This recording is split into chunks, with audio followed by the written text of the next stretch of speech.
Everybody's moving to Portland. Everybody's moving to Portland. Now, what did I want to talk about? I wanted to talk about the fact that you're seeing stuff on the news about Portland's in a mess and blah, blah, blah, and there were riots downtown last year and there's graffiti in places, and some of that is true. But it's not all over the metropolitan area. And the reality is this. You see, the other day, I went to make a call. My family and I were going on an overseas trip, hopefully when COVID's all better this fall. So I was booking the trip with the airline. As an experienced traveler on a high-level elite, I have a special line to call in on, and I called in and they made me wait 31 minutes. And I thought, wow, wonder what's going on. So when they came online, I said, hey, normally I only have to wait 1 or 2 minutes as a high-level elite with Alaska Airlines. And they said, oh, God, Mr. Levy, we've got so many people calling and so many people making bookings that actually a lot of people are running 4 to 5 hours behind on callbacks. You're lucky it's only 30 minutes.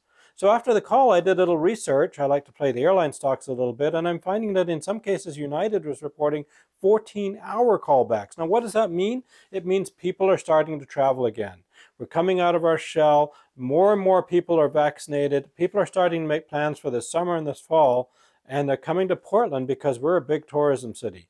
But we have 104 people a day right now moving to Portland from other areas. Now, where are they coming from? Well, what we're seeing is that they're coming from all over. We've actually had people move here recently, speaking as a realtor, from Paris, from New York, several from New York, from Florida, from New Orleans. But the majority that we're seeing are actually coming from the Bay Area, San Francisco Bay Area. Now, we're seeing some from Seattle, but the majority that are coming here from the Bay Area, you see there's 40 million Californians next to our little state of 4 million in the entire state, of which about 2.5 million are in the Portland metropolitan area, of which about 30% of that, 25% of that are in Vancouver, Washington. So under 2 million people here in Portland. So we're seeing a lot of people come from those areas. Why? Because it's called working from home.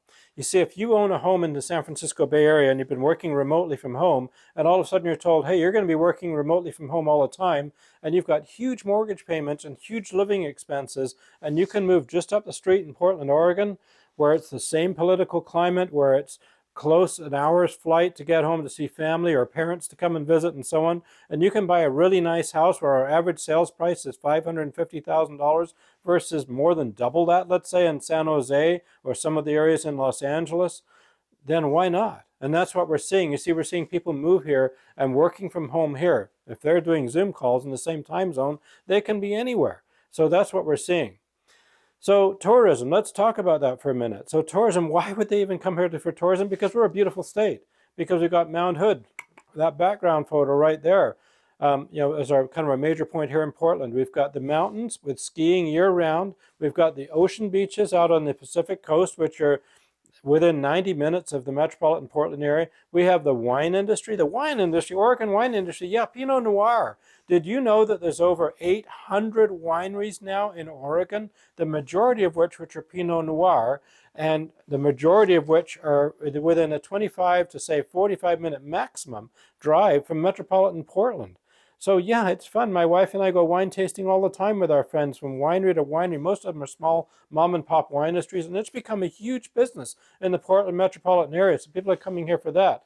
And of course, the desert. Central Oregon is a desert. It's not much unlike the high desert in Southern California or Reno in that area. It's kind of the same thing.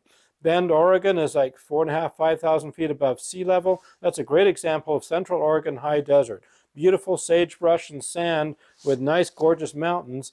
The Cascades, the Three Sisters, and so on, right there separating the western valley of Oregon with the desert area of eastern Oregon.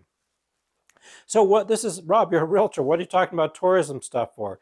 Because people come here as a tourist and they see it and they think, oh my gosh, I could live here and it's going to cost me less to live there than it will where I'm coming from. If you're coming from high-priced cities like Miami, New York City, San Francisco, Sacramento, Los Angeles, San Diego, do I need to go on here? No, because people are moving to the Portland area and maybe you should consider that too.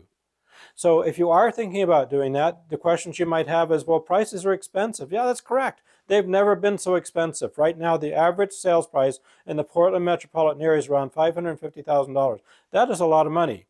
And that is an awful lot of money if you're moving here from areas like Indianapolis or rural areas of other major Midwest cities where they're obviously a lot less money, and that might be tough. But if you're coming here from a high-priced area, it makes a whole lot of sense. But the second thing to consider is that if you're buying a house right now, at $550,000 that may have been worth, let's say, $450,000 in 2015, it could actually be cheaper to buy now. You see, the interest rates in 2015 were so much higher than they are now. But Rob, interest rates have gone up. Yeah, they've gone up.